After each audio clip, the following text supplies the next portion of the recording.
Hello everybody, and welcome to my next tutorial on the Esenthel engine and the detailed overview of the Ineisis tutorials. Today I'm going to be covering setting simple grass and materials. Actually, if you've seen my previous videos, this will be very easy. If you haven't, please go and look at my previous videos, as I'll be assuming you've seen all those things before.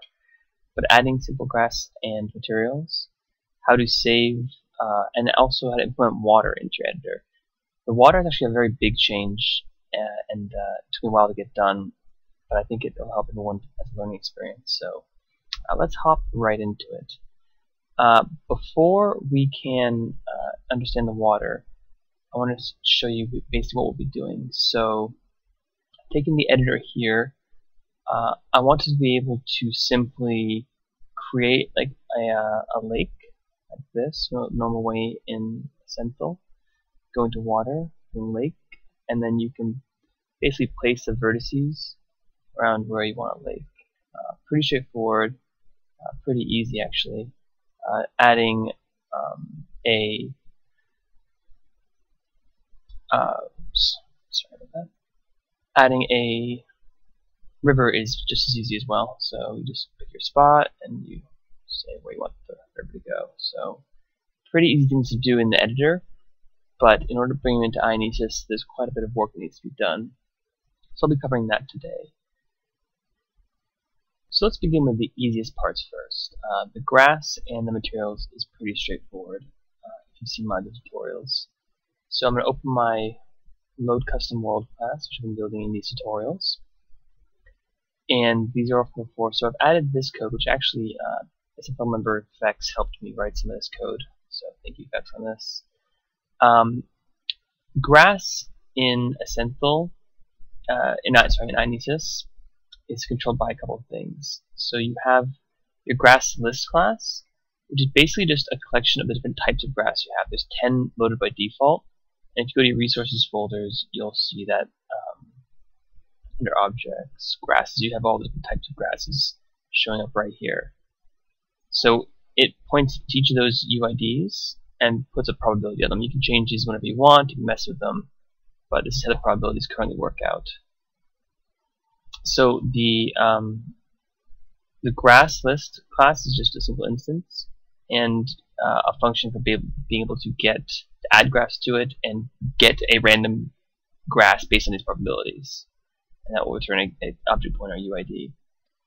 The most important class though is the grass class, which has a couple things in it. So the first thing you'll see here is defining what's called an instance of grass.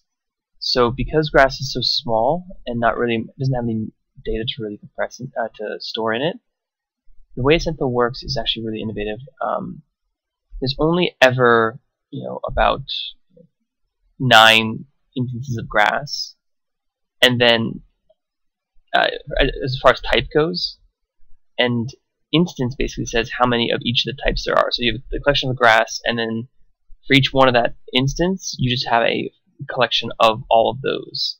So this is basically for each grass type, you'll have an instance of where it is. It just really is just position, really, and maybe rotation and scale. So it looks a little different. But so one mesh is reused all over the map, just scaled and angled to different angles.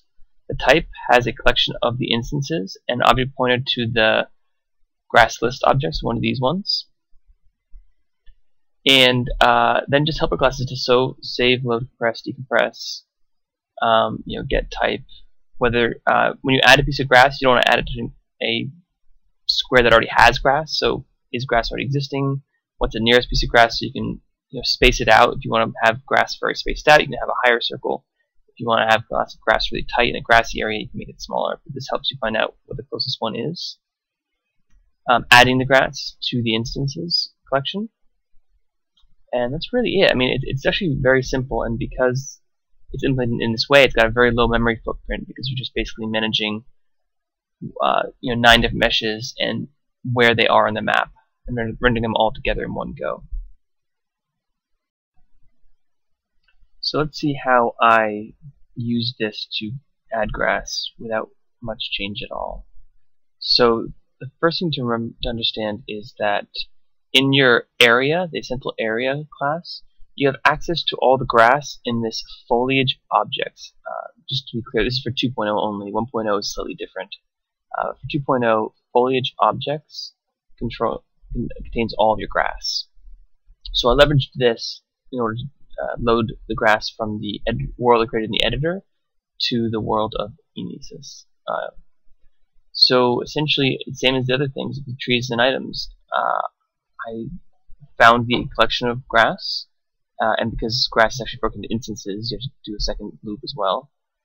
And then I basically just leveraged, the current process. So I copied all of the position of the grass of that instance, of each instance, clamped it to a spot on the map, the XY axis, built a new grass instance, and added it to the world the same way that when you're a player in Ineisis, you can add grass. I just followed the exact same process. So the set grass class will given a world and the UID pointer and the instance, it'll just add it for you. So I just leveraged that like any other thing. So now with this simple block of code right here, you're able to add grass into your world. I think I've added it somewhere. It's in there. So you can see I added all the grass here, and when I go and play that game, I'll be able to see it in the game.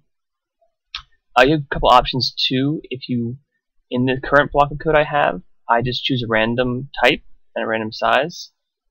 Actually, I had to scale to 1. But if you wanted to copy the same scale and same type as in the editor, you could do that as well. I really just use this editor as I want grass at this location, and I don't care which type you pick, just pick any of them. So I use this as the positions I want the grass, and the application choose the rest. But if you were just to switch this with, instead of get default, just put the UID in there of the item, that would work as well. So that's really grass, and while I'm talking about materials, it's actually even easier because it all follows the same kind of process. So actually, Kevin Deckever helped with this one as well. He posted this on my thread.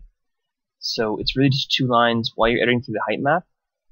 And this is the idea, you can just basically add these 2 lines to save an image of the material map and add it as well at the same time. And this works perfectly. There's no problems really. And set material is from the Ineisis world when you're a user changing the materials. So leverage that, and you're all set. It's very easy. So now in the world, when I put different color materials like this one in, when I'm walking around Ineisis, when I load Ineisis for the first time, I can load in the materials that I want at each location. So really elegant solution to the problem. Very little code added, just these 2 lines is all you have to do from my previous tutorials to get materials to work. And again, it's stored in this material map pointer in the area, which is important. So that's where you can find out which materials at each location in the height map. Okay, so with the easy ones out of the way, now it's time to get into the main purpose of this video, which is water. Now, before I can talk about water, let me first explain how water works in the area class. So going back to any of the area. So there is this collection here of water meshes in each area, and a water mesh has its own mesh, has its own class, has its own materials. So as soon as I saw this, I knew it was going to be much more complicated than any of the other things I've done so far. So I started from the beginning, right? You saw me create that lake and river I created over here. So if I created just these few vertices and go to wire mode, you can see kind of there are some simple triangles made there. So you started from that and researched how water works, and here's what I came up with. So when you create a water with different points, Esenthel just creates random triangles. I haven't quite figured out how, but basically for each 7 points you have n-2 triangles. So for 7 points you have 5 triangles, and this is kind of what it looks like. And that's actually pretty straightforward. It wasn't that bad, and that's how I started my understanding until I realized that lakes can cross over areas, and that's where it gets really complicated. So in my second diagram, this black line here is an area boundary. since the water objects that I showed you were stored in the area, I knew that it had to do something funky here.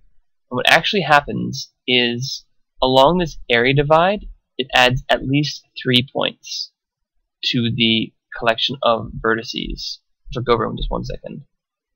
But it adds one here, in the middle, and at the other intersection. And then re-splits the lake down that line. So now that I have these vertices, it creates these triangles. So now I have 7 points and 5 triangles here, and 6 points and 7 and 4 triangles over here. So it actually treats it as 2 lakes. Now with these 3 points overlapping between the 2 lakes, it can be recombined at the time of rendering. So it's actually much more complicated than originally thought. But in the end, I found a way to deal with it.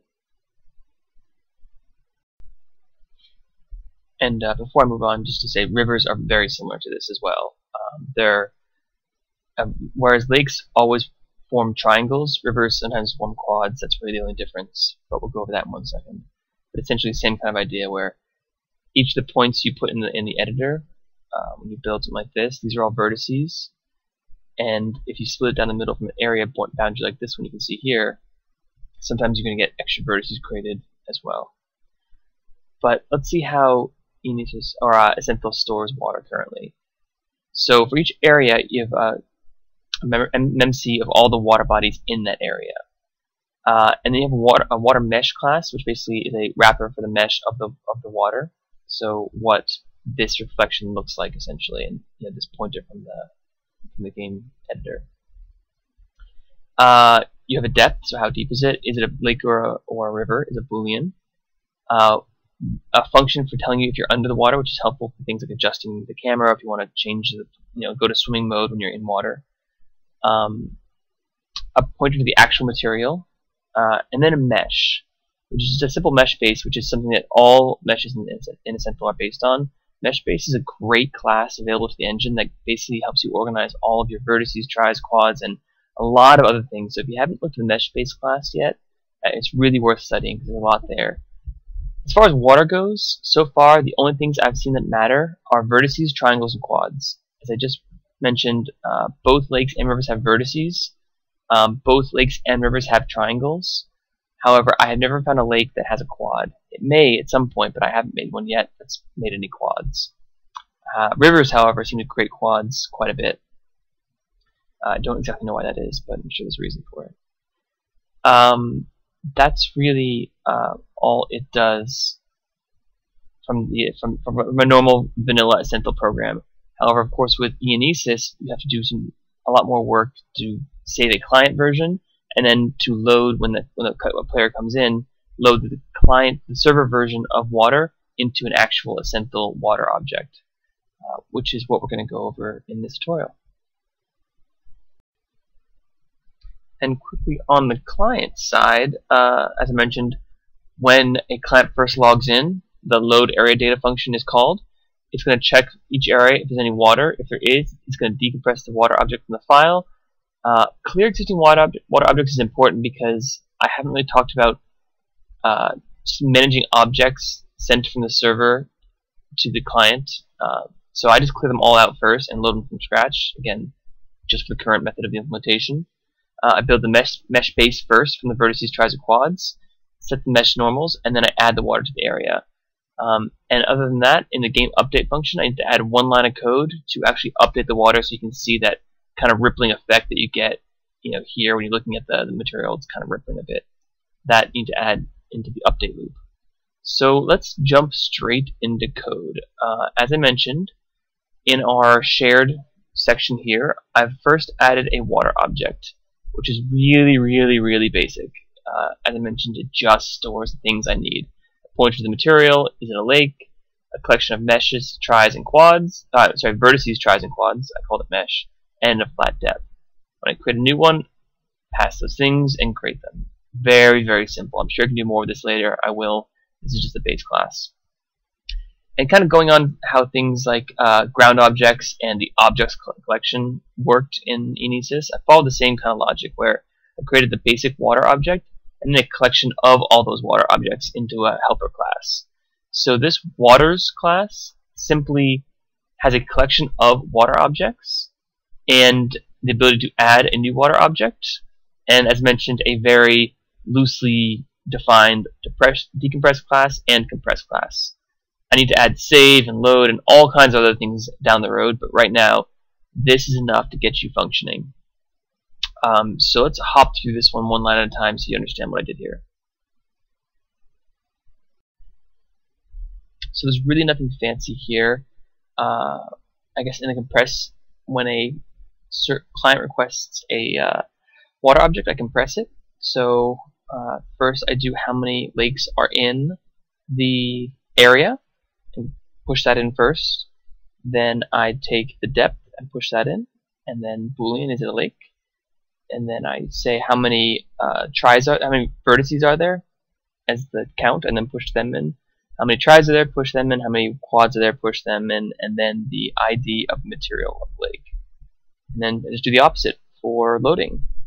Do the count, repeat however many lakes or rivers there are, and then take the depth, lake, vertices, tries, quads, and material. So pretty straightforward. If you go into any of the commands class ones, you'll see the same kind of stuff. So just copy this essentially. So going back to my water objects, that's really all I did for water and water objects. They're very straightforward. And now into my world load. So basically every time I find an area where I have at least one water element, I go into this loop.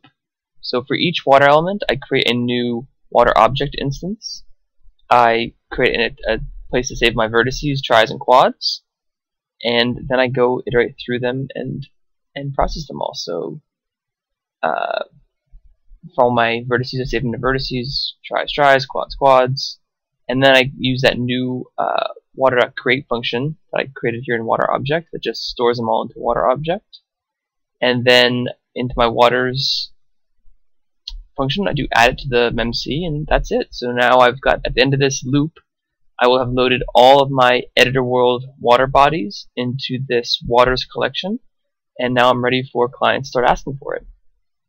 So that was actually very straightforward once I finally understood how waters work and how I could rebuild the lake on the other side. So now it gets more complicated. Once I've done all of this side on the server, I need to go to the client, be able to receive this collection of waters, which I have coded to send in my compress, which we'll add it to the file that's being compressed, and I'll show you how that's done. So the client game loop is where all the processing gets done. So as I mentioned in my little diagram here, it's the client.update areas piece that I updated. So in client.update areas, this is where when a new client logs in, it requests, I want all the areas from, give me everything about the area that I'm in. And one more thing I want to mention is I haven't built in versions yet. You'll notice that for every height map block ground object, it has a helper class called version, area version, block version. I haven't done that yet. It should be pretty straightforward. I just haven't looked at it. So right now I'm just doing single versions of water. So first thing it does, I need to add water check as a boolean. I needed to say whether the water is being updated, true or false. And then I basically iterate through each of the if the area has more than one water element, greater than or equal to, or sorry, if it has no water elements, then it's set to false. There's no water to be done here.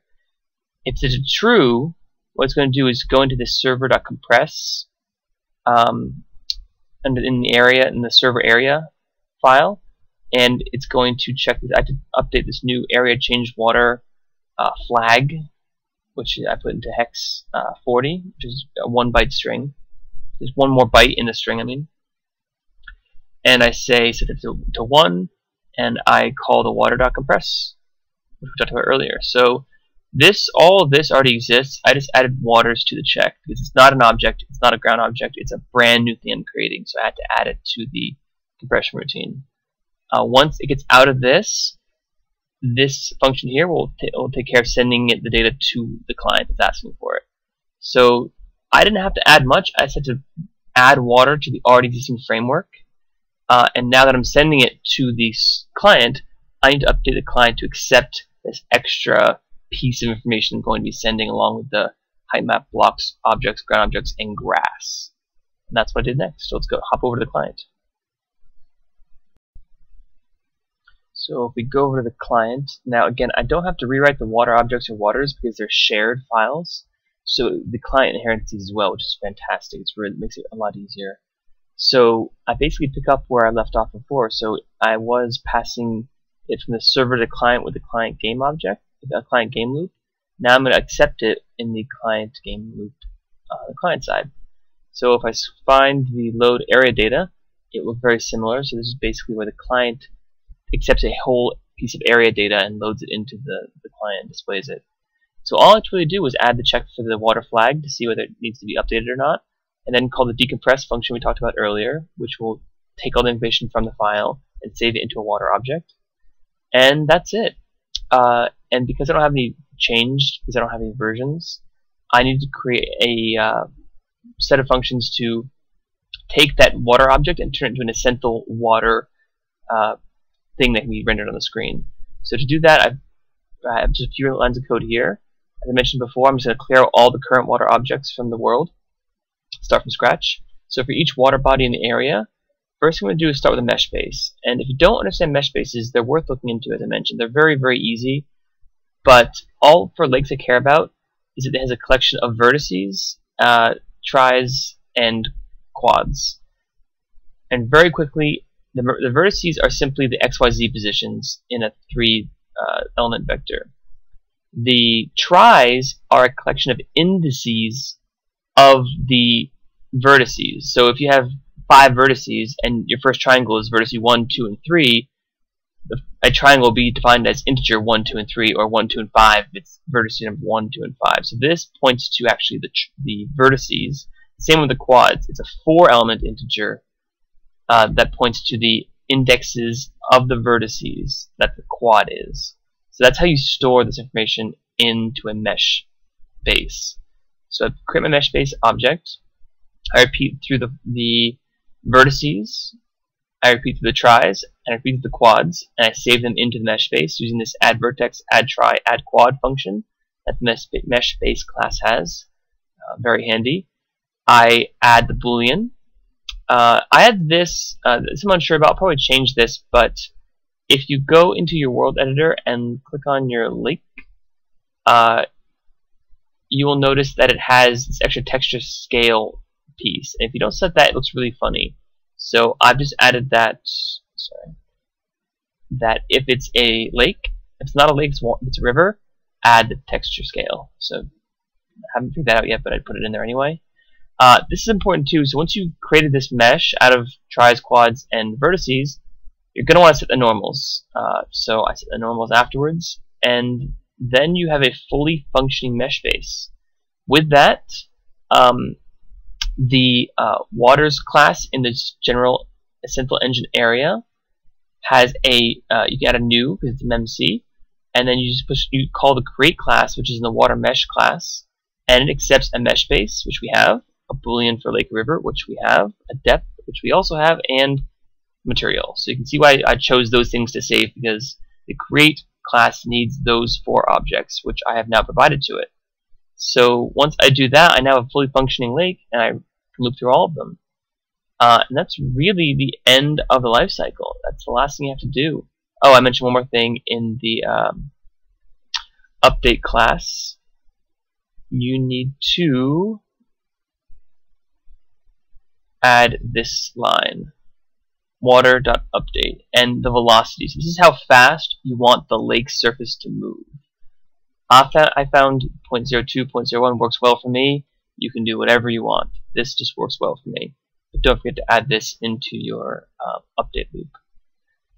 So once you have that, you're pretty much set. So let's take a look at our world and see what it looks like.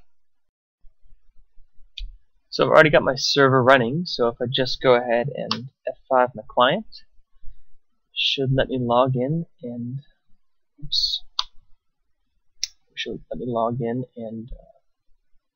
see our handiwork.